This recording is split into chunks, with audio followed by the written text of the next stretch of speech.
Hai, saya Haris Setiawan. Pada video kali ini saya akan membahas investasi pasar modal. Pasar modal merupakan pasar untuk berbagai instrumen keuangan yang dapat diperjualbelikan, seperti surat hutang atau obligasi, equity atau saham, reksadana, dan lain-lain. Pasar modal di Indonesia bernama Indonesian Stock Exchange atau Bursa Efek Indonesia. Oke, saya akan membahas satu persatu apa yang sudah saya sebutkan tadi dengan bahasa yang mudah dipahami. Yang pertama, equity atau saham. Apa sih yang terlintas di pikiran kalian ketika mendengar kata saham? Apakah mahal, rumit, dan membutuhkan modal besar? Mari kita bahas. Secara singkatnya, saham merupakan bukti kepemilikan nilai sebuah perusahaan. Apakah saham itu mahal dan hanya dimiliki oleh orang-orang kaya saja? Tentu tidak. Pada saat ini, dengan uang 100.000, kalian sudah dapat membeli saham. Apakah saham itu rumit? Tentu tidak. Pada saat ini, membeli saham sama mudahnya ketika kita berbelanja di online shop. Bisa melalui handphone kalian maupun laptop kalian. Dengan melalui internet, kita langsung bisa memilih saham apa yang kita inginkan. Berbeda dengan dahulu ketika membeli saham harus datang ke kantor maupun melalui broker. Yang kedua, surat hutang atau obligasi. Obligasi adalah surat hutang jangka menengah maupun jangka panjang yang dapat diperjualbelikan. Obligasi berisi janji dari pihak yang menerbitkan efek untuk membayar imbalan berupa bunga pada periode tertentu dan melunasi utang pada akhir waktu yang ditentukan. Jenis-jenis obligasi pada umumnya yaitu obligasi pemerintah, obligasi korporasi, dan obligasi retail. 3. Reksadana. Reksadana adalah instrumen investasi yang menghimpun dana dari masyarakat untuk ditempatkan dalam satu portofolio oleh manajer investasi. Nah, bagi kalian yang ingin melakukan investasi di pasar modal, tapi tidak memiliki cukup waktu, kalian bisa memilih reksadana sebagai solusinya. Mengapa kita perlu investasi di pasar modal?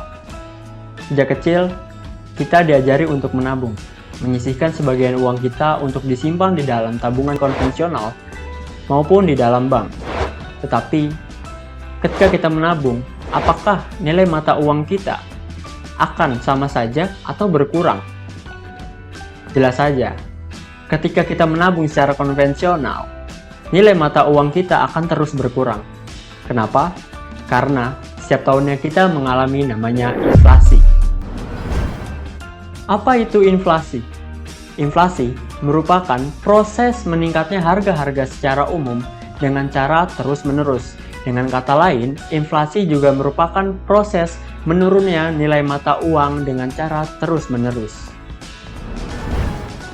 Mudahnya seperti ini. Pada tahun 2005, saya mempunyai uang 5.000. Dan dengan uang 5.000, bisa mendapatkan satu mangkok bakso. Lalu, pada tahun 2020, harga satu mangkok bakso menjadi 10.000. Maka, uang yang saya simpan pada 2005 nilainya berkurang.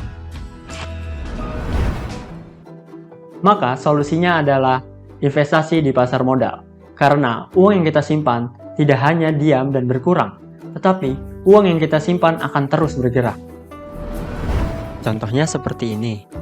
Adi membeli saham di perusahaan S Hardware pada tahun 2008 senilai 10 juta. Adi yakin perusahaan ini akan berkembang.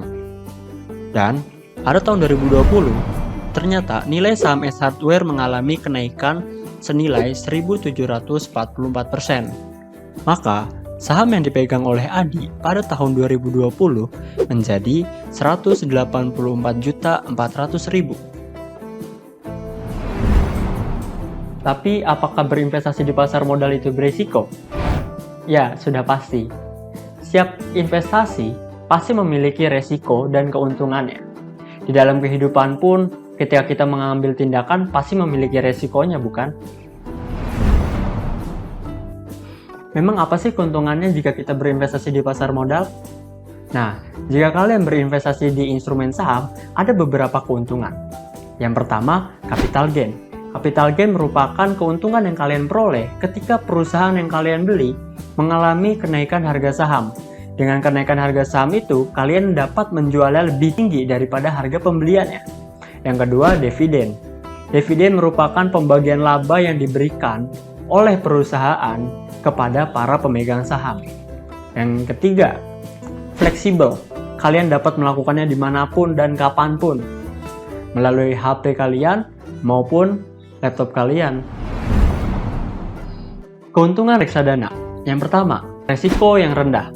Karena uang investor akan disebar ke berbagai instrumen, sehingga jika terjadi resiko, tidak semuanya turun secara bersamaan. Dan yang kedua, dikelola oleh manajer investasi yang berpengalaman. Yang ketiga, jumlah investasi kecil.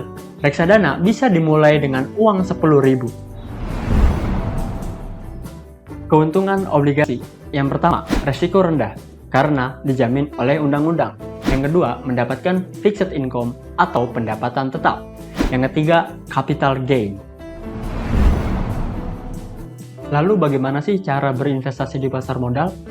Caranya gampang sekali. Pertama-tama, kalian harus membuat akun rekening di perusahaan sekuritas. Apa itu perusahaan sekuritas? Perusahaan sekuritas adalah perantara antara investor dengan pasar modal dalam melakukan transaksi jual beli di instrumen investasi. Di Indonesia, ada beberapa nama perusahaan sekuritas. Ada Mandiri Sekuritas, BCA Sekuritas, Mirai Aset Sekuritas, Indo Premier Sekuritas, dan lain-lain. Cara membuat akunnya gampang sekali. Kalian bisa mengunjungi situs Bursa Efek Indonesia atau www.idx.co.id. Lalu pilih sekuritas yang cocok dengan kalian. Oke, jika kalian sudah membuka akun rekening sekuritas, kalian langsung bisa memilih instrumen investasi yang kalian inginkan dan cocok dengan kalian. Apakah kalian masih ragu dengan berinvestasi di pasar modal? Jika masih ragu dan ingin mempelajari lebih lanjut, kalian bisa mendaftar di sekolahpasarmodal.idx.co.id. Jadi, mau mulai kapan? Saya Haryo Setiawan, terima kasih dan sampai jumpa.